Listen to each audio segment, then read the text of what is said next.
Indian economy on the eve of independence. Indian economy was in bad shape when British left India. Their primary goal was to reduce the status of India to mere exporter of raw materials to Britain and importer of finished goods from Britain.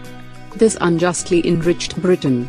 Thus, in 1947, when British transferred power back to India, we inherited a crippled economy. The growth at the aggregate real output, GDP, was less than 2% during the first half of the 20th century, and growth of per capita income was just 0.5%. Handicrafts industries ruined due to heavy taxation and policies of government, colonial, as the industry faced heavy competition from Britain imports. Land revenue system. The British introduced Zamindari system. The zamindars were recognized as permanent owners of the soil. They were to pay a fixed sum to the government as land revenue, who were absolutely free to extract revenue as much as they could. British did commercialization of agriculture, hence no food crop was grown and these were used by British industries. No modern farming technology was available. Industrial sector.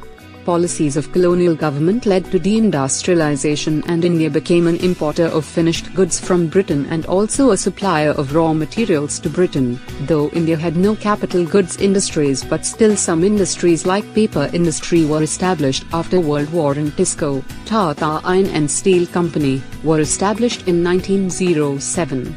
Use of these industries was limited to public sector like railways. India's export was more than import, but this didn't benefited India as more than half of the trade was restricted to Britain and rest was with China, Sri Lanka and Iran. Due to this, several commodities were not available in the market for common people. Also, this trade surplus was used by Britain to make payments such as war, etc. The British administration could not do much about this because of lack of funds. The roads were built with the aim of mobilizing the army within India and to transport the various raw materials. The railway was introduced in 1850. They helped to break geographical and cultural barriers, aided commercialization of agriculture, expanded volume of trade. Inland trade and sea lanes were also developed.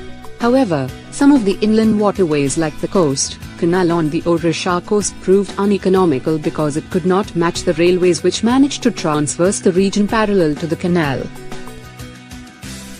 Postal services and telegraph was also introduced in order to maintain law and order.